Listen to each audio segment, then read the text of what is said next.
If you aren't one of those people who think the government is hiding countless secrets from you and constantly covering things up, then you would be absolutely right. I'm one of the many people they hire to clean up their mistakes. I'm not entirely sure why they chose me, and there's really not that much special about me, but perhaps that's exactly why they chose me. I was already a loner, and I'm not going to cure cancer or create the next weapon of mass destruction, so I'm easily disposable. They approached me one day after I finished working my shift at a fast food joint. I'm not sure I had much of a choice, but my life was so dull I was ready for any kind of change-up anyways. The men who came up to my door didn't even tell me what I would be doing, simply that if I wanted to aid my country, to follow them. I didn't look back once, and as strange as my life has gotten, I still don't regret it. The next year of my life would be grueling. I was put through extreme physical and mental training. I learned about things I only thought existed in movies. I'm not sure what would have happened to me if I had failed the training, but I can't imagine they would have let me go back to my normal life. Not once did they mention what I was training for during that year. Not until I graduated. Upon getting the seal of approval from the higher-ups, I was brought into a small room with black suits and finally informed of what I would be doing. My new job would be hunting down failed experiments and other oddities that the government had failed to contain. Not all jobs would be the same. Some would be relatively easy, while others would be next to impossible. Most missions would come with the option of bringing the target back, dead or alive. But of course, it would be preferable to always bring them back alive for further experimentation. My first assignment would be on the easy side. Codename, the Ice Cream Man. The Ice Cream Man, like most failed experiments, was at one point a human. He still had the appearance of one, your typical ice cream truck driver, but he's essentially a robot, only concerned with doing his job. So, what's so special about the Ice Cream Man then? Well, I'm never told the why of the creatures I hunt, but I always put together my own ideas. The Ice Cream Man's truck is really the special part. The music that comes from the horns works as almost a human magnet. It entrances anyone within hearing distance to approach the truck. And once you approach the truck, you buy the ice cream. I've heard the ice cream tastes delicious, but of course, you'll never know for sure, because the ice cream causes anybody who eats it to basically enter a fugue state. For the next 12 hours after consuming the ice cream, you will carry on your day as you normally do, but you'll remember nothing the next day. I'm sure you can see why this would be a valuable asset to the government. Unfortunately, the scientists put in charge of testing the Ice Cream Man underestimated him a bit. Before they knew it, they had woken up 12 hours later, wondering where their test subject had gone. I'm sure I was given this simple assignment as sort of a test. I was given a pair of enhanced noise blocking earplugs, and was sent on my way to the Ice Cream Man's last known location. He wasn't hard to find. I just had to follow the massive vehicles that had lined up to get their sweet treat. I allowed him to serve everybody in the area. It would make my job of taking him much easier if nobody could remember it. After everybody had their ice cream, I lined up myself. He attempted to serve me, but instead, I reached into the truck and I injected him with a tranquilizer. He may only be a shell of a person now, but he's not immune to good old-fashioned medication. I tied him up and I hitched his truck to my vehicle. I dropped him off at the nearest government facility, and I awaited my next target. As I said, this would be one of the easier assignments. My next wouldn't be quite so simple. Codename, the Rippler. Unlike the Ice Cream Man, the Rippler was still mostly human. He hadn't lost his emotions, or become a mindless zombie, and perhaps that was the problem. Through intense experimentation, the Rippler had gained the ability to create an intense concentrated earthquake. He had collapsed the facility that he was being stored in. The main concern with the Rippler was his danger to others around him. If he used his ability in a heavily populated area, countless lives could be lost. This was one of the few cases that had been advised to not bring the target back alive. Once again, I feel as though this assignment was a test, just a different kind of test. The government wanted to see if I could kill for them without hesitation, and it's possible if I did, then there would be truly no escape for me. That was fine though. I had no intentions of leaving. The Rippler was a bit more difficult to find, mostly because he wasn't trying to attract the attention of everybody around him. But if the government wants you, they will find you. He had relocated to a small town, changed his name, his face, everything in an attempt to escape. I almost felt bad for the guy. I doubt he had volunteered himself to be a guinea pig for the government, and now all he wanted was to live a normal life. Once I found the town that he was staying in, I made sure to keep my distance. I didn't want him going nuclear on me. I confirmed he was indeed my target by collecting some DNA samples from his trash, and all that was left was to take him down. I didn't want to kill him, but I didn't have a lot of options. The scientists who had created him were still unsure of the extent of his powers and his ability to control them. Had I brought him in back alive, there's no telling if the government even had a facility capable of holding him. I did what I thought was best. After he returned home one night, I put a bullet between the Rippler's eyes. It wasn't a good feeling, but I continued to convince myself that it was necessary. I dropped his body off and I was thanked for my services. It wouldn't get easier from here either. My next target. Codename Ghoul. This one was truly a monster. I'm not sure what the government was trying to create in Ghoul, but I don't think they got what they wanted. Ghoul has enhanced strength and speed, but with one slight problem. He eats humans. Who knows? Maybe that's exactly what the government wanted. As you can imagine, Ghoul found a way to escape. After a while, you think these government scientists would get better at containing these experiments, but that doesn't seem to be the case. This mission might not have been so bad, but I was given strict orders that Ghoul was to be brought back alive. All my lethal weapons were stripped and replaced with tranquilizers strong enough to bring down a rhino. I put in a request to have a partner for this assignment, but of course I was swiftly denied. Ghoul had taken up residence in a forest, and this might not have been so bad if not for the fact that this forest had been an extremely popular hiking trail. There had always been frequent disappearances in the forest, a lot of them chalked up to suicides, but since Ghoul had escaped, that number had amplified significantly. The government did me a solid and got the trail shut down for the weekend, so it would just be me and Ghoul. I wouldn't have to worry about anybody else getting in the way. I've always wanted to go on a hiking date, but this wasn't quite what I had pictured. I set out into the forest looking for signs of his nest. I had made sure not to shower all week in preparation. If he came to me, it makes my job of dragging him back to the vehicle a lot easier, and I'm sure he would get hungry eventually. After about an hour of following markings and footprints that I assumed had belonged to Ghoul, I began to come across bones. Human bones. So, I was getting closer. I followed the path for a few more minutes before I began to hear noises. Looks like my date had arrived. I heard tree branches shaking as he drew nearer. After only a few moments, he was standing on a large tree right in front of me. He looked down on me, studying me. He really wasn't that big, maybe 5'6" with an average frame, but looks can be deceiving. His skin was a sickly yellow, and his hair had begun to recede as if he was an old man.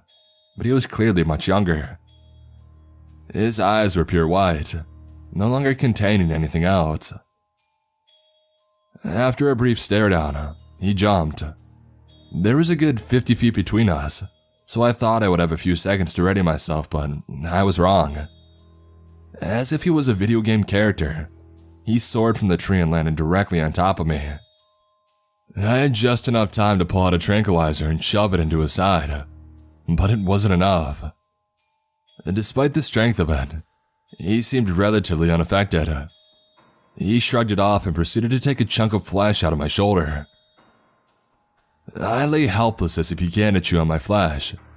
I knew it wouldn't be long before he went back for seconds. I struggled to pull out another tranquilizer, but I managed to pull another one out right before he began to lunge in for another bite.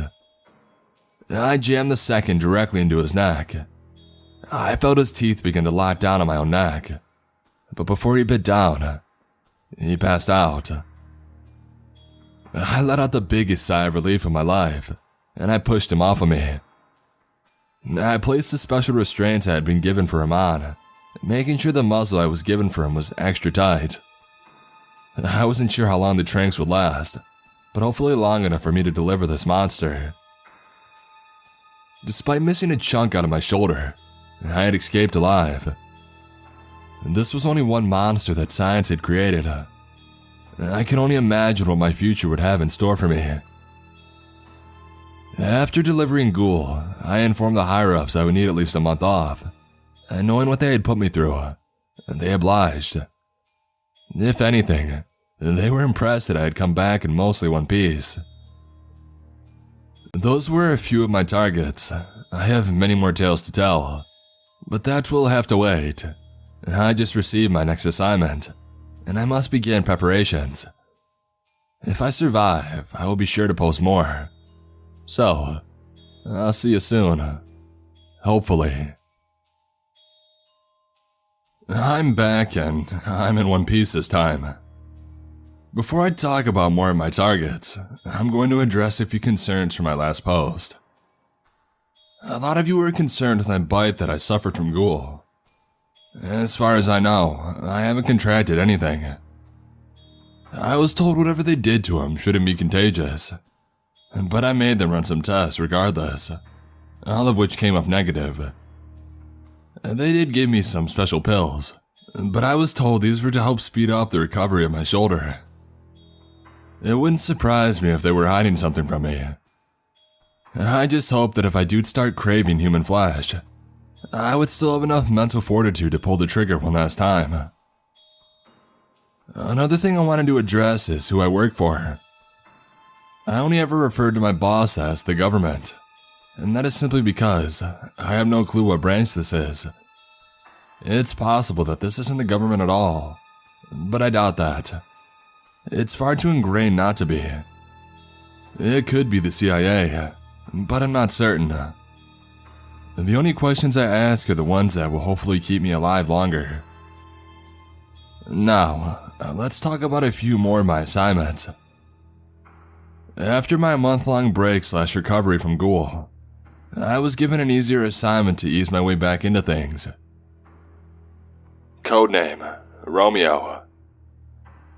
Romeo was made to be a charmer, and that he was. He was a true Adonis in every sense of the word.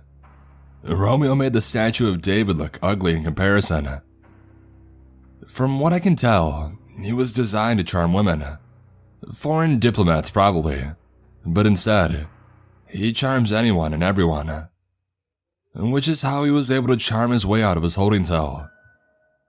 Romeo really isn't a danger to anyone though, except perhaps himself, should he find himself at the hands of an angry spouse. But I'm sure he could get himself out of that one too. Finding Romeo was easy actually, but the hard part would be extracting him. He was always surrounded by a crowd, almost like a cult. If there were a high-class party, Romeo would be there, and he would never return to his room with less than 10 people following him. I would need a good plan to separate him from his entourage. I decided to attend one of his parties, just so I could get a better scope of the situation. It was crucial that I find any openings he might have. What I didn't expect, though, was for Romeo to approach me. Good evening, monsieur. I do not believe we have met before. I am Romeo. And you? Monsieur, was that French? I think I almost threw up a bit in my mouth. I guess I should have expected this, though. He was quite the ego after all. It was good to see his charm wasn't working on me, though. I'm not entirely sure why, but I think it might have something to do with my disgust at just how perfect he is.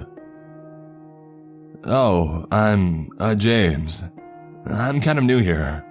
Nice to meet you, Romeo. I managed to respond. James, what a fabulous name. But alone at a party. Unacceptable. Come with me. My friends and I are about to return to my estate. I will show you the finer parts of the city. Is that a sexual reference? Regardless, this was going much better than I had expected. I was making direct contact with my target. If I went to his home, perhaps I could just wait until everybody fell asleep and sneak away with Romeo before anybody else knew better. I don't know, we just met. I wouldn't want to impose on you like that, I said, trying to play hard to get. No, I insist, you must. Samantha, go with my friend James here and guide him to my home. I will be there shortly. There is somebody that I must see first. Romeo replied while motioning to one of the women from his group. Samantha did indeed guide me to Romeo's home. I already knew where he lived, of course, but I had to play dumb. Romeo's estate was a true mansion, with aesthetics that would make somebody think that they designed the home in the game, The Sims. I was escorted inside, and the rest of Romeo's entourage would arrive shortly after. I was offered some scotch that had apparently been aged over 100 years. I'm not much of a drinker, but I accepted it nonetheless. Romeo arrived almost an hour later, fashionably late to his own party. Once he arrived, he immediately approached me. James, follow me. There is something I must show you, he said to me. I didn't hesitate to follow him. This is my chance to be alone with him. I could tranquilize him and be on my way before anybody else knew better. He led me to a room on the other side of the home. The room was something else, something I didn't expect. The walls were covered with pictures, men and women. Each one was a different person. I think I even noticed a few of them from his group. What is this? I said without even thinking. These are all the people I have conquered, and you are the next. Please, remove your clothing. Romeo said this as he turned his back on me and began removing his own clothing. I almost felt compelled to remove my clothes. His words held so much power, but I was able to hold out. Instead, I approached him and I sunk the trank into his neck. I made sure to duct tape his mouth. I had heard enough of his words for one night. Romeo was much bigger than me, so it was quite an effort dragging him out of his window and back to my vehicle. But I managed to do it before anybody got suspicious. I assumed his friends simply thought that he was trying to take his time to conquer me. I dropped off Romeo, and I made sure to shower extra well that night. My experience with Romeo also made me miss my date with Ghoul. Almost. My next assignment would be another fun one. Codename Kong. So what happens when you splice human DNA with gorilla DNA? Well, apparently you get Kong. Personally, I would have preferred the name Caesar in reference to Planet of the Apes, but I suppose he's not a gorilla, and I don't get to pick the names anyway. Kong is essentially a smaller version of Bigfoot, and before you ask if Bigfoot exists, I have to say that I don't know. I haven't been tasked with hunting him down yet. Kong would be a kill task. There's no guarantee that the tranks would work, and if they did, for how long? And not to mention, he had killed 2 scientists when he had escaped, so they weren't too worried about him coming back alive. They just wanted to dissect what was left of him. I was given specific parameters to avoid the head if at all possible, and they mostly wanted to examine the brain, and that wouldn't be possible if I had splattered it all on the ground. Another problem I faced was my experience with long-range weapons. It had been a part of my training, of course, and I had gotten through the basics, but that was about it. I had been told that most of my missions would be up close and personal anyway, so it wasn't that important. Well, it was starting to seem very important now. Similar to Ghoul, Kong had taken up residence in a forested area, but since his diet didn't consist of human meat, he had chosen a much more secluded area. I don't think Kong really wanted to hurt anyone. He could have lived his life out in these woods never bothering anyone. But that's not what the government wanted. My superiors informed me that they had already done overhead sweeps of the area, and they were able to tell me exactly where the cave he was staying in was located. Of course, they had done the easy part, and I would get to do all the dirty work on the ground.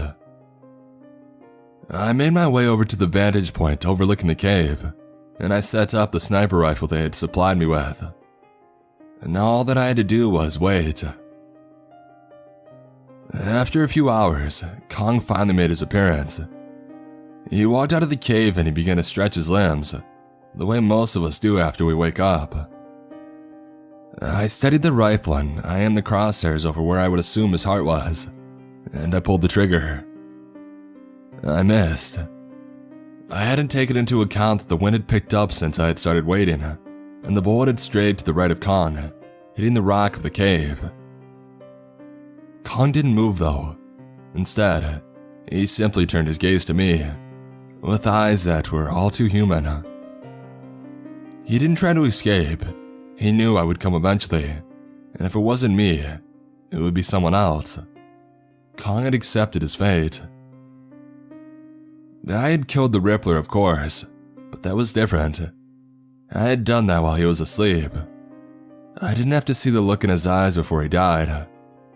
I almost wish Kong had been a monster like Ghoul, and that way I wouldn't have to feel bad about putting him down. With a slight hesitation, I reloaded my gun, took aim accounting for the wind now, and I fired once again. Bullseye. Kong went down instantly. I made my way over to confirm that he was dead, and luckily he was. He wouldn't have to suffer anymore. Kong weighed far too much for me to drag back on my own, so instead, I set off a flare I had been given for this moment, and waited for the air team to come and collect him. Sitting next to Kong's lifeless body really made me begin to question my line of work. I had never felt so disgusted in my life, but I knew there was no way out of it for me. I'm already in far too deep.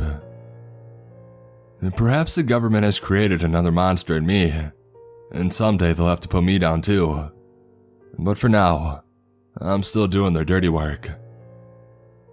If you'll excuse me, writing about Kong has really brought my mood down. I'll be back, and I'll be sure to include one of my more exciting assignments next time. But I think I need to lie down for a bit. Until next time. I'm back, and with me, I bring a few more of my assignments. I'm not sure how much time I have, so I'll jump right into it. First up, Codename Delilah. Delilah is, well, a doll. A ventriloquist doll to be exact. And despite her simple looks, she's quite dangerous. Probably not in the way that most of you would expect though. She can't move on her own. Well, she can speak, but that's it. So she won't be running around your home in the middle of the night stabbing people. No, instead Delilah has an incredibly strong power of influence. One look in her eyes and she'll have complete control over you. It's a bit ironic, really. A ventriloquist doll making humans her puppets. In my briefing, I was told Delilah is essentially the definition of sadistic. She enjoys making her victims inflict as much pain as possible, before eventually disposing of them. I'm not sure if the demons are real, but if they are, I'm sure that's what's trapped in that doll. Delilah was believed to be staying with a family of 4. She had been taken there by a scientist who had fallen under her control. She's only been gone for about a week, but there's no telling what she could have gotten up to during that time. The scientist who had taken her had returned to her workplace a day later and had attempted to murder her coworkers, but that was quickly taken care of. I made my way to the family's home, hoping to be surprised by what I saw. Let's just say, I got my wish, but not in the way that I'd hoped. I knocked on the front door, and after a few minutes of no response, I turned the handle to find that the door was unlocked. I wish I hadn't. The moment I stepped into the home, I was hit with a putrid smell, one that I know means death. The walls were coated in blood. Some of it was dried. Some was fresh and still slowly dripping down. I found the family together in the living room. The mother and the 2 children were sat in a small triangle. They were already dead and rotted. Their stomachs had been cut open, with their entrails hanging out. They had been posed in a way to make it look as if they were eating their own organs. In the center of that triangle was the father, hanging from the ceiling. He had scratches and cuts all across him, but that was nothing compared to what had happened to his family. Just before I was about to spill my lunch all over the floor, I heard a voice from the opposite corner of the room. "Just in time. What do you think of my art? It's a little sloppy, but I'm sure it'll get better in time." The voice said. "Delilah?" I questioned. "Oh, have you come to get me already? I was having such a fun time too. Well, I'm done here anyway. I guess you can take me back now. I'll be out again soon." I made my way over to the voice, making sure to keep my head down. I had no intention of ending up like that family. When I got close, I closed my eyes. I managed to pick her up and flip her over, and I made my way back to the vehicle. "Let me sit up in front. I like to have conversations during my car rides. Plus, you can't get much action from women in this line of work, so it'll be fun for both of us," Delilah said mockingly. As much as I wanted to chuck her into the back and throw a blanket or something over her, I also didn't want her to be out of my line of sight. So, I granted her wish. I carefully sat her up front, turning her head towards the window. I'd be lying if I said part of me wasn't curious about her. I wanted to know more about what makes a monster a monster. "You know, you should just take me home with you. Tell your boss I wasn't here. I'm sure we could have lots of fun together," Delilah said. "Yeah, I'm sure you would make great kindling for a fire," I responded. "Oh, you're so funny. I like you. I was thinking that I would have somebody kill you eventually, but maybe I'll keep you." "Oh, you don't just kill everyone?" I asked. "Of course not. I like to let the really bad ones live. It's more fun that way," Delilah said. "What do you mean by that? Are you saying I'm a bad person?" That had made me a bit angry. I'd almost turned to look at Delilah, but I thought better of it. Was she just trying to provoke me? "You aren't quite on my level yet, but I see potential in you. You didn't even scream when you saw my work. Maybe you even enjoyed seeing it. You may think we're different, but we really aren't," Delilah retorted. She was partly right. I hadn't reacted when I saw the bodies. I had felt a little sick, but if I had seen that a month ago, I would have probably passed out. Whether I like it or not, I am definitely changing, and I don't think it is for the good. "What are you?" I finally asked after a few minutes of silence. "Look into my eyes and I'll tell you." "Nice try. I may be stupid, but I'm not that stupid," I responded, almost bursting out in laughter. What are you afraid of? Do you think you would see yourself if you looked into my eyes? That's enough. One more word and I'm Googling where the nearest wood chipper is. Those were the last words that I spoke on our little road trip together. I dropped off Delilah and I informed them about the mess at the house. They said they would send somebody out to clean it up. I was hoping that they would give me a break after what I had seen, but I wouldn't be so lucky. As soon as I turned in Delilah, they told me that they already had a new assignment ready for me. That would be Codename Jack. What a name, I know. This was probably the oddest assignment that I had received yet though. Jack was, from what I could tell, entirely human. I had no clue why I had been tasked with finding a human. Perhaps he was a runaway scientist, or somebody who just knew too much. But he certainly wasn't what I had gotten used to hunting. I was told that Jack was incredibly dangerous though, and that I shouldn't take any risks in trying to capture him alive. In other words, they wanted him dead. This only made me more curious as to what secrets that Jack must have held. Jack was constantly on the move, so it wasn't easy to find him, but my training had paid off, and I was eventually able to track him down. I watched him for a few. He didn't seem dangerous to me. Suspicious and cautious, yes, but not dangerous. One night he stepped out of his hotel room to go get food, so I decided to let myself in. Jack and I needed to have a talk. Jack didn't seem too surprised when he returned to his room to find me sitting on the couch. He simply held out his arms. So, they did send someone for me after all.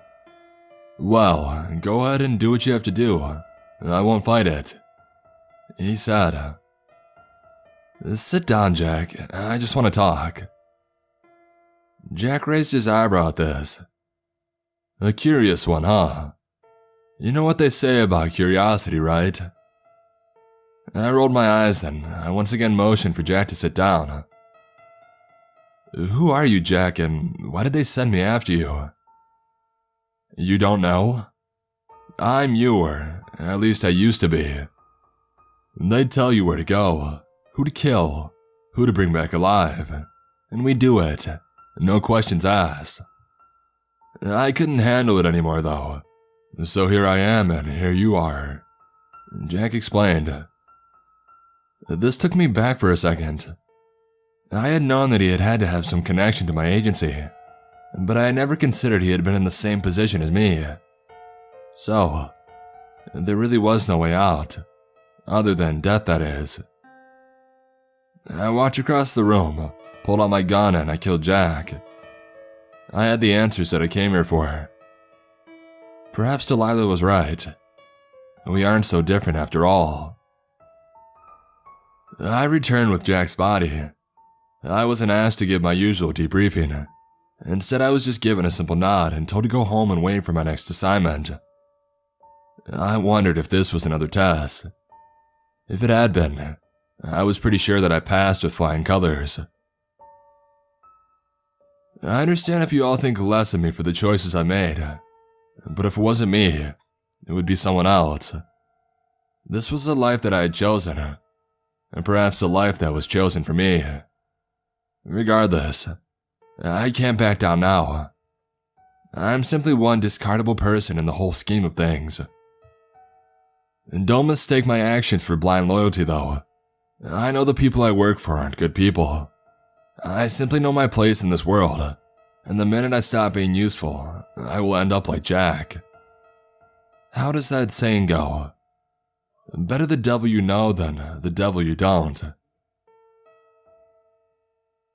I am a cog in a giant machine, and once my cog stops working, I will be discarded and replaced by another. Despite the fact that I risk death every day that I wake up, I have never felt more alive. I no longer have nightmares of those I've killed. I've stopped caring about things like that. If I become too soft, then I will end up like Jack, and I have no intentions of letting that happen. After I disposed of Jack, I was given a week off. It had been a while since I had any time to myself. It was a bit strange. I never had many friends to begin with, and my work had distanced me from my few family members I had kept in touch with. This week off made me realize just how empty my life had become. Was this what they had wanted? Regardless, I was at work the minute my week was up, ready for my next assignment, and I got one. Codename Mimic. As her name implies, Mimic is a master of disguise. She has the ability to morph her face into the perfect replica of anybody she chooses, but she is unable to change her body. I imagine she's still a work in progress, but can you imagine what the government could do if they could create perfect body replicas of anyone they wanted? The Mimic had escaped with a few other experiments, but she was the top priority. It was believed that they all had split up, but I was still warned to be on the lookout in case any of them teamed up. Due to her ability, Mimic would be incredibly difficult to locate, and because of this, several hunters like me were given her as an assignment.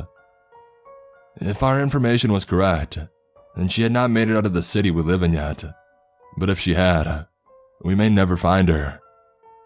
The only thing we would be able to identify her is by a distinct scar on her left shoulder. The government had set up roadblocks at all of the city's exits, while us hunters searched within. 3 other hunters and myself were each given a quadrant to search. The Mimic had no family, so she would either have to break into somewhere or find an abandoned location to stay. I spent several hours searching the streets of my quadrant, asking strangers if they had seen a suspicious-looking woman, as well as checking out old decrepit homes that hadn't been lived in for years. I found nothing though. That wasn't until I was approached by a slender, young-looking man, probably in his early 20s. "Are you looking for someone?" the man asked. "Yeah, it's hard to explain. I'm looking for a girl, but I'm not entirely sure what she looks like," I replied. "Aren't we all?" The man chuckled before continuing. "But I may be able to help you. I saw a girl run into an old abandoned building around the corner. She was acting pretty weird, constantly looking over her shoulder. Maybe she's the one you're looking for." "Thanks, I have to go check right now," I said as I pushed past the man, not giving his words a second thought. I quickly made my way to the building and I let myself in. And to my amazement, Mimic was actually there, but it wasn't quite what I had expected. Mimic was tied to a chair. I knew that it was her, because her scar was in clear view. No other hunters had contacted me to tell me that they had moved into my area, or that they had found Mimic, so why was she tied up? And that's when I remembered who told me that I would find her here. The stranger. Before I could even turn around, I heard his voice. "It's a gift. She's quite important to them, isn't she?" It was the strange young man that I had just met, but he wasn't behind me. He was in front of me near Mimic. How had he gotten in front of me? I had almost sprinted over here. "Who are you?" I asked. "That's not important right now. Aren't you going to thank me?" "Oh wait, that's not important either. The real reason I'm here is to deliver a message to you." The man said. "A message? From who?" I was truly perplexed, as I said earlier. I made contact with almost no one. "Don't look so confused, friend. It's from your girlfriend. Have you already forgotten about her?" Delilah would be so upset to hear that. The man mockingly replied. I immediately cut him off. "Delilah is not my girlfriend. Delilah is a demonic doll that I want nothing to do with, unless it involves a large fire." I was almost shouting. The man laughed before responding. "She said you would say something like that. Regardless, I just want you to know that she's coming to pick you up soon, and that she really misses you. Now, if you'll excuse me." The man turned and began to walk away. "Where do you think you're going?" I said as I pulled out my train gun and I aimed it at him. He didn't respond, nor did he stop walking, so I fired. My aim was dead on. Well, it would have been, but the dart passed right through the man as if he wasn't there. He continued walking up to the wall and proceeded to walk through. What the hell just happened? The man appears out of nowhere and leads me to Mimic, and then he tells me that Delilah is coming for me. And to top it off, there's obviously something going on with that man too, seeing as how he knew Delilah, but also the fact that objects passed directly through his body. Was he under her control? I didn't know what was going on at all, but I still had a job to do and my target was right in front of me. I let the other hunters know that I had found the target and that I was taking her back. And that's what I did. I brought Mimic back to my bosses. I was almost expecting some sort of praise, but I knew that would be unlikely despite her value. I would be surprised once again when I made it back to the holding facility though. The whole place was in complete lockdown. Well, whatever was able to be locked down. Half of the building had been blown off. The facility was located outside of town in a secluded area for obvious reasons, so I knew that no innocent people had died. But I did see the corpses of many scientists and guards strewn around the facility. I know some of them had families, but these people weren't exactly angels. I managed to find one of my superiors who was able to briefly fill me in on the situation. While our forces had been thinned looking for Mimic, a group had attacked the facility. It's obvious they were looking for a particular experiment, but it's unsure exactly who they were after at this point. Around 20 or 50 experiments out in the facility had escaped. I tried asking which of the experiments had, but I was told that it was confidential. They simply told me to leave Mimic with them and to go home and wait for them to sort this out. I would be busy very soon. Part of me already knows at least one of the experiments who escaped. Was she the target?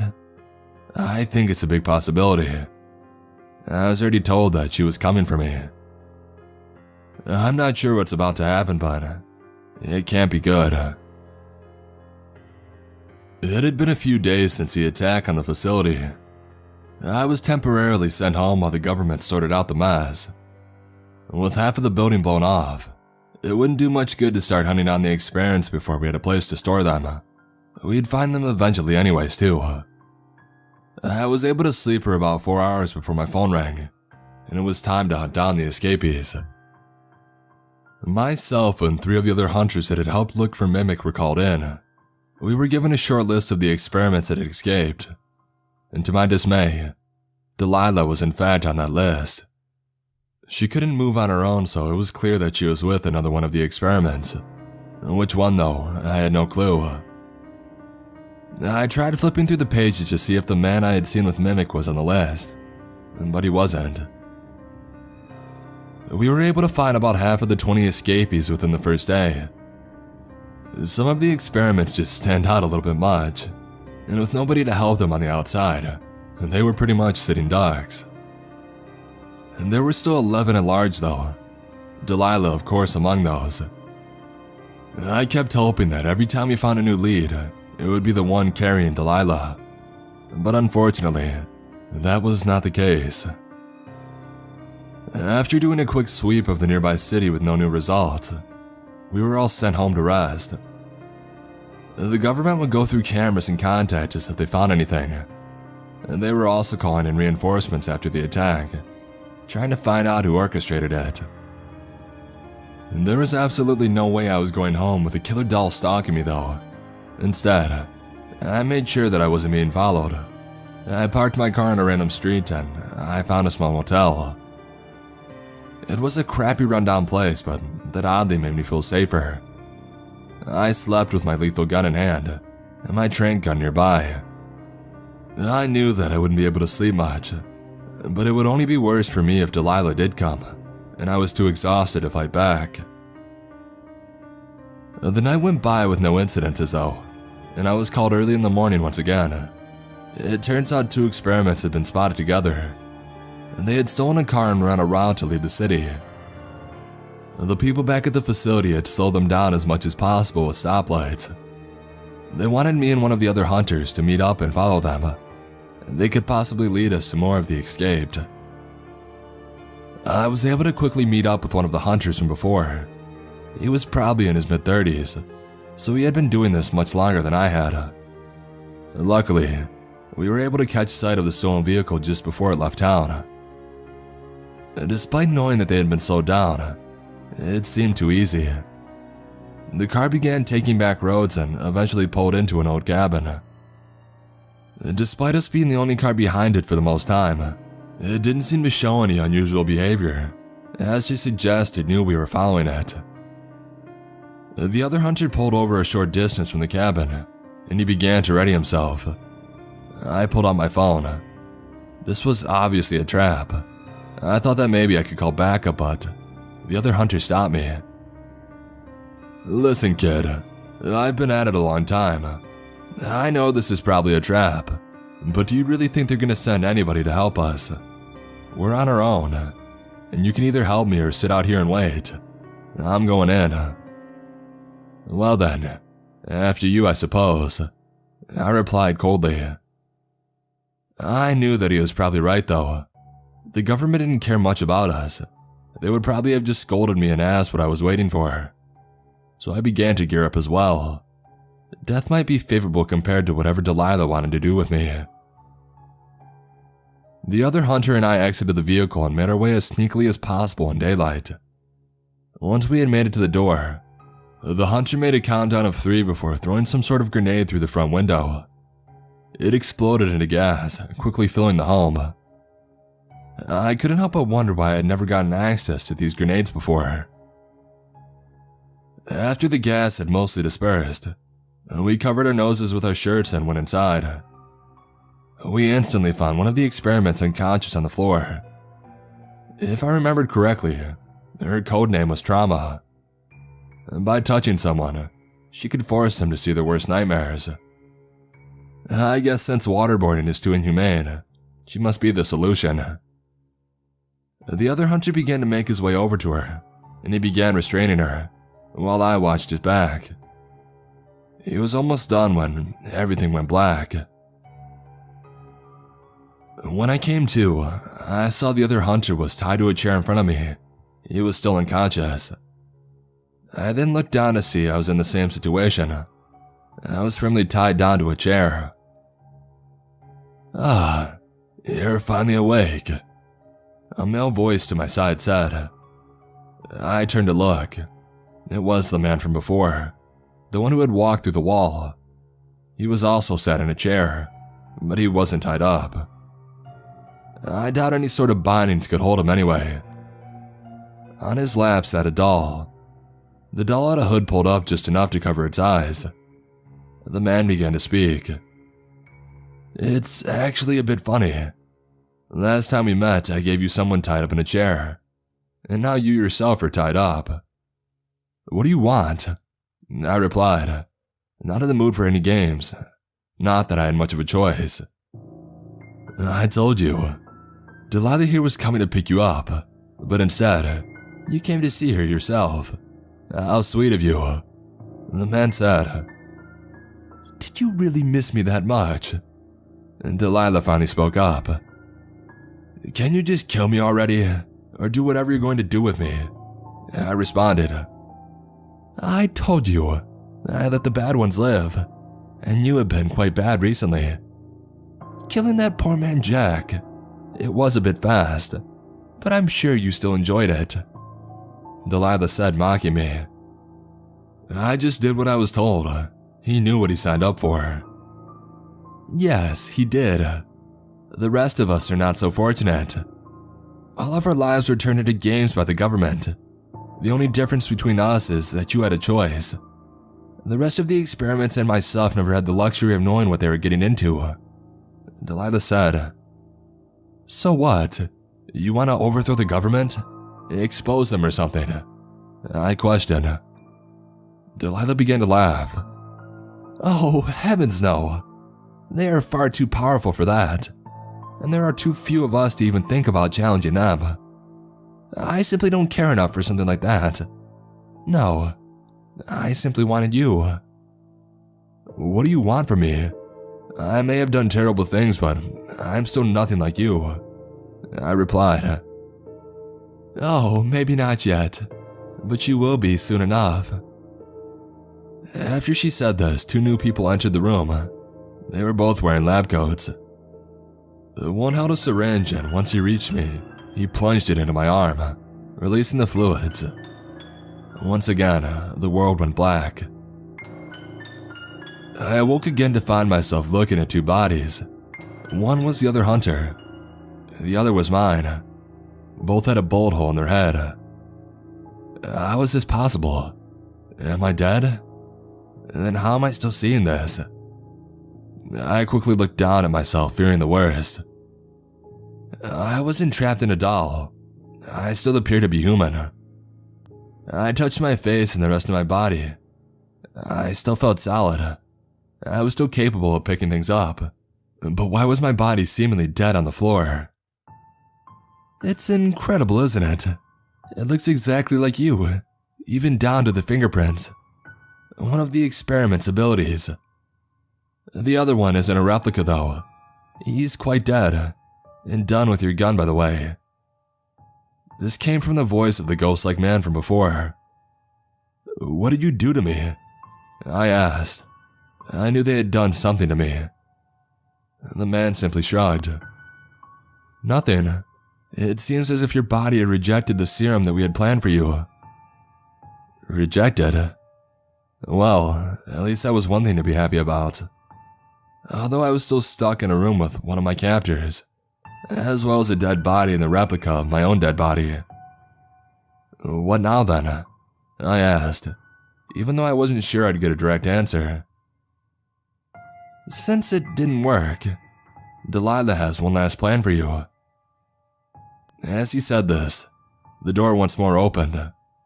Delilah was brought back into the room by trauma, this time with no hood. I was no longer tied up, but I knew there was still no way for me to escape yet. So I stood still as Trauma approached me with Delilah in hand. Once Trauma stood directly in front of me, I crouched down and I looked directly into Delilah's eyes. I wouldn't fight fate. What I saw in those eyes was pure evil. I saw countless wars, murders, deaths, suicides. It seemed to be endless tragedy. I didn't lose control of myself though. Instead, I quickly reached for the lighter that had been right into my shoe ever since I knew Delilah had escaped. I flicked it almost instantly and held it to Delilah's dress. She went up in a blaze. There was no stopping the fire. Trauma and the strange man desperately tried to stop it, but it was as if Delilah had been soaked in gasoline. I took a second to smile before sprinting out of the door. I saw several people on my way out of the house, but none of them seemed concerned with me. They were all trying to get to the room with Delilah. I knew the whole cabin would be engulfed soon, so I just needed to get out. Once I made it outside, I quickly ran to where the hunter's car had been parked. It was surprisingly still there. They hadn't moved it yet, but he still had the key. So I smashed the window and I hot-wired the car as quickly as possible, and I sped off. By the time I drove by, the fire in the cabin was massive. I almost hoped that all those inside would die, but they had all been under Delilah's power. It's possible there were some good people among them. I let the thought die instead as I continued to move forward. I've been hiding out ever since that day. I know writing this only puts me in more danger, but this story needed to be put out there. It's almost guaranteed that the government will read this, and perhaps it will send someone after me. But I don't care anymore. I won't be a puppet to anyone, not the government, and not a psychotic doll. I'm officially done hunting down the government's mistakes.